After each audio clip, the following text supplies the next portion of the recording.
Hello बेटों, कैसे हैं आप लोग? बढ़िया। तो बेटा आज हम बात करेंगे potential energy of a magnetic dipole in magnetic field.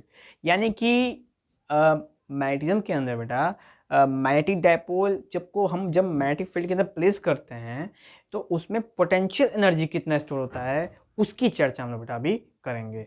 तो ध्यान देते हैं जब तो टाउ इज इक्वल टू होता है बेटा एम बी साइन थीटा, जिसको हमने अभी चर्चा करी कि torque applied on a magnetic dipole when it is place magnetic field.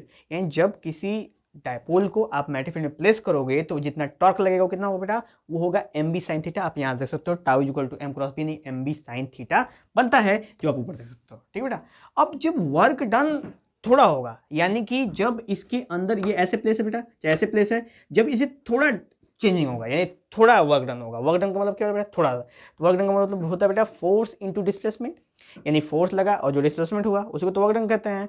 और इसमें जब टॉर्क का इंक्लूडमेंट होता है तो उस केस में तो W is equal to tau D theta आ जाता है बेटा। ठीक है, ये टॉर्क और एंगल के बीच का एक वर्क का रिलेशन है बेटा, जो आपके सामने निकल के आया, क्लास 11th में था ये। ठीक है, सिस्टम ऑफ रोटेशनल मैकेनिक्स में बेटा ये आपने फॉर्मूला जरूर पढ़ा होगा। ठीक है, tau is equal to D W is equal to tau D theta, यानी कि जब एंगल चेंज स्मॉल होगा तो वर्क भी क्या होगा? स्मॉल होगा। ठीक है, इसलिए d W equal to tau D theta का केस हमारे सामने आ गया। अब नेक्स्ट टाइम बेटा d W tau equal to कितना आया? M B sine theta d theta आ गया। अब क्या करेंगे बेटा? इंटीग्रेटिंग बोथ साइड कर देंगे, बोथ साइड इंटीग्रेट कर देंगे आप, तो ये हो जाएगा बेटा डब्ल्यू। जब डब्ल्यू करेंगे तो क्या हो जाएगा? डब्ल्यू बन जाएगा। इधर करेंगे बेटा तो एम बी बाहर आ जाएगा यहाँ पे, और यहाँ पे बेटा थीटा 1 से theta 2 sign theta d theta क्या हो जाएगा बेटा? इंटीग्रेशन हो जाएगा। नेक्स्ट हो जाएगा बेटा W equal to M B, और साइन थीटा होता है बेटा माइनस कॉस थीटा, यही होता है ना? साइन थीटा क्या होता है बेटा? माइनस कॉस थीटा होता है। ठीक है, तो नेक्स्ट जब चर्चा करेंगे हम लोग यहाँ पे तो ये हो जाएगा बेटा आपका यहाँ पे बेटा हो जाएगा आपका थीटा 1 से थीटा 2। ओके, तो जब आप यहाँ पे थीटा 1 से थीटा 2 रखेंगे बेटा तो ये हो जाएगा बेटा W is equal to minus M B, और ये हो जाएगा बेटा cos theta 2 minus cos theta 1। ये आ गया बेटा cos theta 2 minus cos theta 1, और ये है बेटा हमारा रिलेशन वर्क डन का। ठीक है बेटा, ये क्या रिलेशन है हमारा? वर्क डन का। और जो माइनस साइन है ये हमें बताता है एनर्जी स्टोर्ड, यानी कितना पोटेंशियल एनर्जी इस डायपोल के अंदर स्टोर हुआ है, ये हमारा माइनस साइन बेटा रिप्रेजेंट करता है। फर्दर हम इसके अंदर कुछ केसेस की भी चर्चा करते हैं बेटा। केसेस क्या है तो वो देख लेते हैं हम लोग। केसेस क्या है बेटा उसको देखेंगे हम लोग। तो केसेस हैं बेटा हमारे सामने कि जब थीटा 2 की वैल्यू बेटा, ठीक है, केसेस देखेंगे हम लोग, जब थीटा 2 की वैल्यू हो जाए बेटा आपकी 0 डिग्री।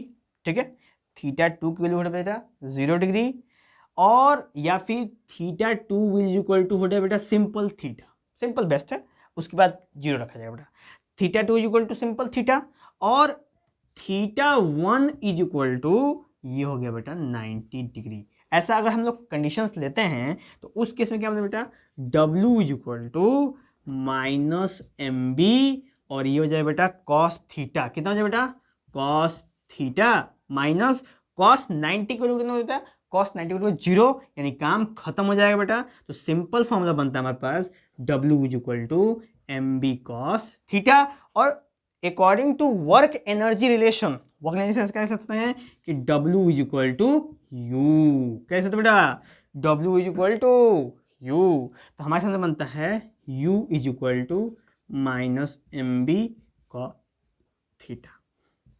ये केस आ गया बेटा हमारे सामने। तो ये था बेटा हमारे सामने रिक्वायर्ड फॉर्मूला। अब इसमें कुछ केसेस बनते हैं बेटा, ये तो कंडीशंस थे, अब इसमें कुछ केसेस बनते हैं क्या कि when theta is equal to 0 degree, when theta is equal to 90 degree, and when theta is equal to 180 degree बेटा। ये 3 केस बना सकते हैं हम, अपने मन से बना लीजिएगा, कोई दिक्कत नहीं है। तो यहाँ पे पहला बनता है बेटा u is equal to minus M B, पहला बनेगा बेटा। क्यों बनेगा? क्योंकि cos 0 की वैल्यू कितनी होती है? 1 होती है, और इस केस में होगी बेटा मैक्सिमम, क्या होगी? मैक्सिमम पोटेंशियल एनर्जी स्टोर होगा इस केस में। ओके, नेक्स्ट में जब थीटा 90 हो तो उस केस में बेटा पोटेंशियल एनर्जी कितना हो जाता है? 0, यानी सबसे मिनिमम हो जाता है, सबसे मिनिमम बेटा। और जब cos थीटा की वैल्यू 180 हो तो उस केस में बेटा हो जाता है u is equal to plus M B, यानी इसके अंदर क्या है कि इसके अंदर पोटेंशियल एनर्जी स्टोर्ड उस लेवल पर नहीं, हायर लेवल पर नहीं बेटा, मॉडरेट है। ठीक है, इसके अंदर हम कह सकते हैं मॉडरेट पोटेंशियल एनर्जी स्टोर्ड है। अब चाहो तो वो केस नहीं भी लो, कोई दिक्कत नहीं है, लेकिन ये 2 केस बहुत इंपॉर्टेंट है बेटा। ठीक है, तो ये था बेटा कंडीशन हमारा कि potential energy of a magnetic dipole in a magnetic field. तो ये था हमारा मैग्नेटिक डायपोल जिसको हमने स्टोर करा था, और इसी पे हमने बेटा पोटेंशियल एनर्जी निकाल दी। कोई डाउट हो बेटा तो कोई दिक्कत नहीं है, देख लीजिए एकदम कोई इशू नहीं है बेटा। एक कंडीशन है, ठीक है, केसेस नहीं है। क्या है ये? कंडीशन है ये। ओके, और ये क्या है बेटा? केसेस। सही रहेगा, मेंशन कर देंगे तो सही रहेगा बेटा, आपको कंफ्यूजन नहीं होगी। ओके, तो ऐसे करके बेटा ये वाला हमारा जो फॉर्मूला है potential energy of a magnetic dipole in a magnetic field, ये हो गया बेटा हमारा समाप्त और कंप्लीटेड। ओके, कोई भी डाउट है बेटा मैं फिर कहूँगा कमेंट बॉक्स ओपन है, वहाँ पे आप हमको मैसेज कर सकते हैं, या फिर व्हाट्सएप चैट से हमें आप क्वेश्चन मेल कर सकते हैं, या हमारे मेल आईडी से मेल कर लीजिए। हम लोग हमेशा आपके टच में रहेंगे बेटा। चलते हैं, जय हिंद।